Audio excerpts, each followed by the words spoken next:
paksang ito sa oras ng kalungkutan ng binatang ito. Ngunit para sa kabutihan niya at sa kabutihan ng bawat kaluluwang ligaw na nakinig sa akin ngayon, ay dapat kong gawin. Wala pang isang oras ang nakalilipas na ang kaibigan ng binatang ito ay sinabi sa akin, Pastor, hindi ako natatakot na mapunta sa impyerno sapagkat ang aking mga kaibigan ay naroon para batiin ako. Anong maling pag-iisip yun? Ang pagiging magkaibigan sa impyerno ay wala. Walang programa sa telebisyon para panoorin. Walang bakasyong kasama ang pamilya. Paglubog ng araw para panoorin. Barbecue para kanin. Lahat ay magiging gabi ng kalungkutan. Pagsisisip panghihinayang na magpawalang hanggan. Anong lungkot na alaalang babagabag sa iyo sa impyerno? Hindi ka makakaalis papalayo sa kalungkutan. Babalikan mo sa iyong pag-iisip ang iyong nakaraan. Maaaring pinagtawanan mong isang taong namimigay ng kristyanong babasahin sa isang karsada. Sa iyo lahat, yon ay biruan lamang. Magandang hapon, kristyanong babasahin para sa iyo. Salamat po.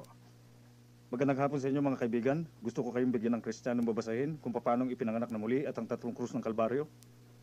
Magandang hapon, kristyanong babasahin para sa inyo. Anong basura yan, Mama? Ito po'y babasahin na nagsasabi kung paano kang ipinanganak na muli. Ako'y nakatayo rito para sabihin sa inyo kung paanong maligtas. Alam ba ninyo, dalawang patutunguhan ng tao pag namatay? Ang isa ay langit at ang isa ay impyerno. Kung ikaw ay mapunta sa impyerno, masusunog ka magpasawalang hanggan. Sapagkat sabi ng Biblia, may uod doon at apoy na di namamatay. Saan ka pupunta kung mamatay ka ngayon? Ano bang kabaliwan yung pinagsasabi mo sa amin? Bakit hindi mo sabihin na walang kwentang istorya sa mga bata sa kindergarten? Baka maniwala pa sila. Pero sa aming dalawa, naniniwala kami ng impyerno ay narito mismo sa buhay nito. Marami sa inyong nakakaalam na kayo maraming beses nang nasabihan ng patungkol sa kaligtasan. Ngunit ngayon ay hindi paligtas. Bakit kaya?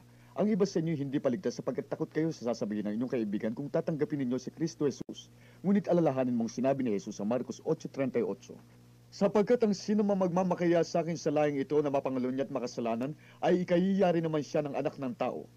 Pagparito niyang nasa kaluwalhatian ng kanyang ama na kasama ng mga banal na anghel. Ikaw ba'y mananatiling ligaw dahil lamang sa iyong kaibigan? Kung ganon ay yung pagsisisihan yan sa impyerno. Bakit hindi natin pansinin ang pagiging magkaibigan sa impyerno? Sa aklat ni Daniel nando ng istorya ni Haring Bilyasar dito sa lupa. Nagpakasaya siya kasama ng kanyang mga kaibigan. Anong kaguluhang sumasaisip niya nang nawala sa kanyang lahat ng kanyang kapangyarihan? Inihatid siya ng mga demonyo sa impyerno. Tingnan natin siya sa kanyang pagdating sa impyerno. Alisin mo mga madumi mong kamay sa akin. Ikaw ay parurusahan at papupugutan ko ng ulo!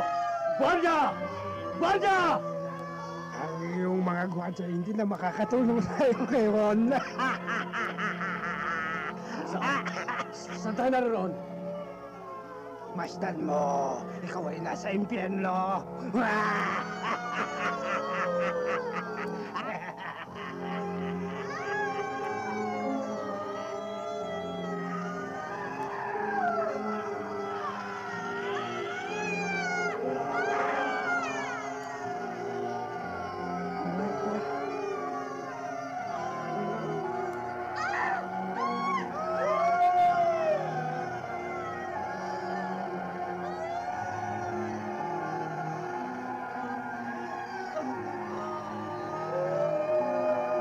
Lisrak! Lisrak! Ako ang hari ng Babylonia. Umalis ka, Belshazzar. Ikaw ang dahilan kung bakit ako nasa lugar na ito. Akala ko'y matutuwa siya pagkakita sa akin. Hindi ako masaya. Ikaw ang nagdala sa akin sa daan ng kasama pupunta sa lugar na ito. Sa kakilabot na lugar na ito. At dahil dito kinamumuhin kita. Dating mahal niya ako, walang bagay na hindi niya gagawin para sa akin. Yung makikita na sa lugar na ito'y walang nagmamahalan. Ang bawat isa sa impyerno ito ay namumuhi sa isa't isa. Nag-aaway. Yan ang matatagpuan ng mga hindi ligtas sa impyerno. Doon ay walang pagmamahalan. Poot lamang ang mayroon. Kapatid laban sa kapatid. Ang bawat isa ay may kagalit. Ang parada ng mga mukha ng mga kabarkada ni Belshazzar ay hindi mabilang. Daang-daang mga nakasama niya sa kasiyan ay naroon. Ngunit kahit nagkaano sila kadakila sa lupa, maging paraon, hari o kapitan, pagdating sa impyerno sila isa na lamang kaluluwang maghihirap, magpawalang hanggang. At yan ay totoo rin sa iyo mga mahal sa buhay o mga kaibigan. Kung sila'y hindi ligtas ay walang ibang pagpipilian at ang tanging kasagutan ay impyerno.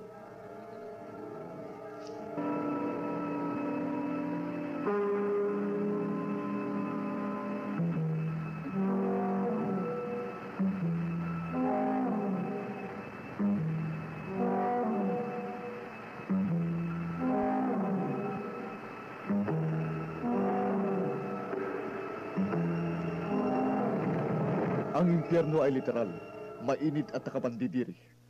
Ako'y nagpapasalamat sa Diyos sa mga pastor na patuloy na nangangaral ng ganito. At ngayon, pakinggan natin ang mensahe mula kay Dr. Jack Hiles. Mayroon bang impyerno? Kung walang impyerno, isasara ko ang Biblia. Kung walang impyerno, hindi na ako mangangaral habang ako'y nabubuhay. Kung walang impyerno ay mabubuhay ako sa layaw, hindi magbibisita araw at gabi. Ngunit ako'y kumbinsido mula aking ulo hanggang sa aking mga paa na may impyerno. Ang ating Panginoong Jesus ay nagsalita patungkol dito nang sabihin niya sa Mateo 25:41, kung magkagayo sasabihin naman niya sa mga nasa kaliwa, magsilayo kayo sa akin kayong mga sinumpa at pasaapoy na walang hanggan na inihanda para sa dyablo at kanyang mga anghel. Muli siyang nagsalita patungkol sa lugar na ito sa Marcos 9, kung saan ang uod ay hindi namamatay at hindi namamatay ang apoy. Ang impyerno ay lugar ng walang hanggang apoy. Ang impyerno ay lugar ng walang hanggang pagkahulog. Ang impyerno ay lugar ng walang hanggang konsyensya. Ang impyerno ay lugar ng walang hanggang galit. At ang impyerno ay lugar ng isa lamang sinagot na panalangin. Isang araw ang mga tao sa impyerno iiyak at kanilang sasabihin, palabasin ninyo kami at palabasin ninyo kami. At sila'y lalabas upang tumayo sa harap ng dakilang luklukan ng Diyos at muling ibubuli doon sa lugar na inihanda ng Diyos para doon sa mga taong hindi handa. Ikaw ba'y handa? Hindi itong una mong imbitasyong maligtas. Walang pasubali ngayon na may naalala kang isang serbisyo sa kapilya na iyong tinanggihan, ang alok ng Diyos na kaligtasan. Ako'y nakikiusap sa inyo ngayon na inyong ibigay ang inyong puso kay Kristo Jesus, katulad ng isa sa dalawang magnanakaw ng kanyang tinanggap si Jesus sa kanyang puso at buhay. At siya ay tumingin sa mga mata ni Jesus at nakita niya ang kanyang mahabaging mata at sinabing, Panginoon, alalahanin mo ko at pag ikaw ay sumapit sa iyong kaharian. At sumagot ang Panginoon, ngayon din ikaw ay aking makakasama sa paraiso. Ngayon ikaw ay pwedeng makaligtas. Ngayon ikaw ay pwedeng lumapit sa Panginoong Hesukristo at magkaroon ng kaligtasan. Ikaw ay aking hinihilingang lumapit at ibigay ang iyong puso at buhay sa Panginoon. Tim, magaling siyang mangaral, hindi ba? Tim, kinakausap ka ng inay. Ano ba? Sana hindi ninyo ako pinilit pumasok dito. Hindi ako mapalagay eh. Para bang akong kinakausap ng pastor. Marami sa inyo tulad ng gumagawa ng masama. Iyong tinanggihan si Kristo bilang tagapagligtas at Panginoon ng iyong buhay. Tayo pong lahat ay tumayo habang umaawit ang koro.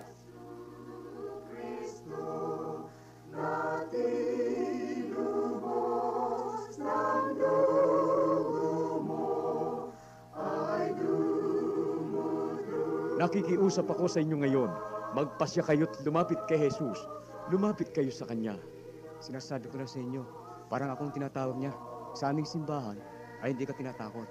At isa pa, mas gusto ko ang aming mga ngaral. Ang sabi niya, lahat na ng tao ay anak ng Diyos. Pero Tim, ang iyong mga ngaral ay mali. Ang tanging daan para ang tao ay maligtas ay sa pamamagitan ng dugo ng Panginoong Jesus. Sobra na ito. Hindi ko na ito makayanan. Tim, naaawa ko sa iyo. Sana'y maipapakita ko sa inyo kung gaano kakilakilabot tumanggi kay Jesus at mapunta sa impyerno. Hindi ko na matiis dito. Napakainit. Ang galit ako. Nasusunog.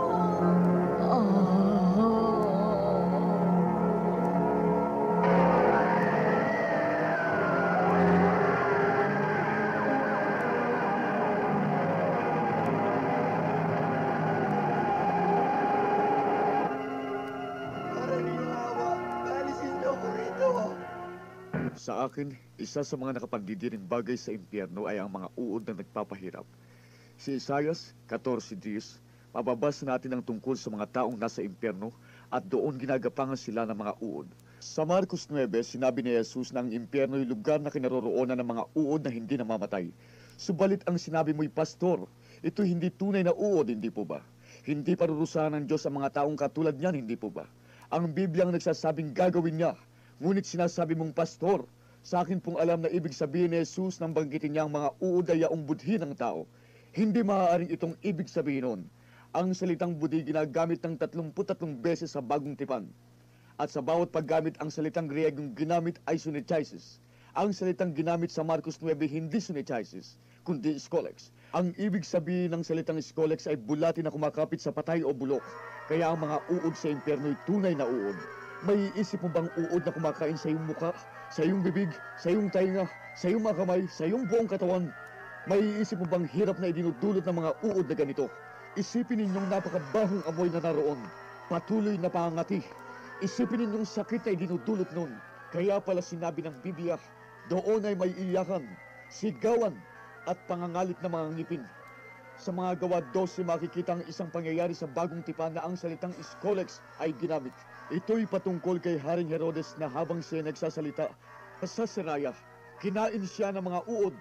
Itong Herodes na pumatay kay Santiago at nais patayin si Pedro. Katatanggap lamang niya ng titulong Diyos, pero sa loob ng ilang sandali malalaman ng mga tao na hindi pala siya Diyos at kahit bilang tao lamang di siya magtatagal sang-ayon sa iyong nakikita ngayon, sapagkat hindi hahayaan ng Diyos na agawin ng tao ang kanyang karangalan. At si Herodes ay isang malabong alaala habang siya inuubos ng mga uod. Sila'y nagpepiesta sa kanyang maitim na puso, nasasarapan sa kanyang matabang bituka, pating kanyang mga mata, ang kanyang muka, at ang buong katawan niya inuubos nila. At ang natira na lamang ay ang mabahot bulok na laman ng masamang Herodes. Anong nakapandidiring tanawin? Anong napakabahong amoy meron doon? Ito ba'y nakasusukang pangyayari? Kung gano'n ay isipin ninyong hindi lang ninyo napapanood ito, kundi kayo mismo ang nasa ganoong pangyayari. Magpasawalang hanggan kung saan ikaw at ang mga uod ay walang kamatayan. Sa Lucas 16:19-31, nagkwento si Jesus ng patungkol sa dalawang tao. Ang pangalan ng isa ay Lazaro, ang isa ay hindi ibinigay. Siya ay tinawag lamang na mayamang lalaki. Maraming nagsasabing ito ay talinghaga lang. Ito'y kasaysayan ng dalawang tunay na lalaking nabuhay dito sa daigdig at nang sila'y namatay ay napunta sila sa magkaibang tunay na lugar para mabuhay magpawalang hanggan. Sapagkat ibig po naming maisalarawan ang kasaysayang ito, tatawagin natin sa pelikulang ito ang mayamang lalaki na Dives. Mahilig si Dives mamasyal kasama ang kanyang mga kaibigan at 5 kapatid upang maipamalas niya ang kanyang katanyagan. Ang mayamang lalaki may libu-libong hektaryang lupa na kung saan ang kanyang mga katulong ay nagtatrabaho ng may kahigpitan. Ngunit para kay Dives, ito'y baliwala.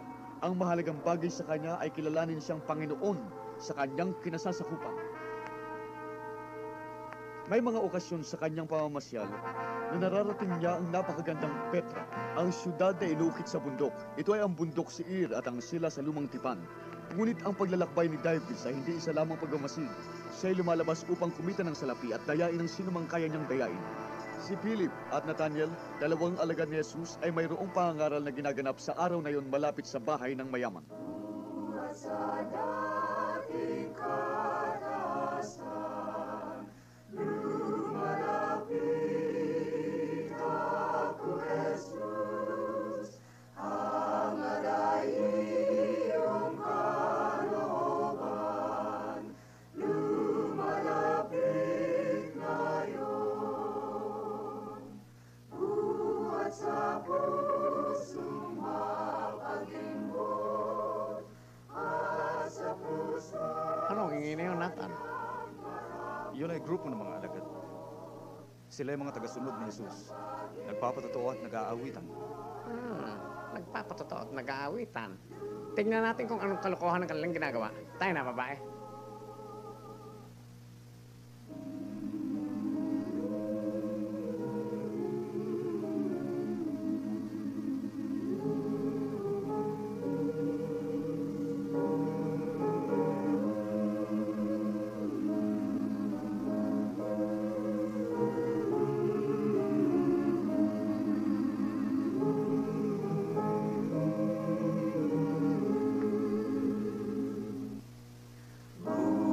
Sa pasanin ko't hirap, lumalapit. Purihin ang makapangyarihang pangalan ni Kristo Jesus ng Nazareth. Jesus ng Nazaret? Sino siya? Siya ang tagapanguna ng isang maling relihiyong dumadaya sa maraming tao sa lupaing ito. Isang mandaraya, manlilinlang, bulaang propeta. Hindi mo siya kailangang sundin.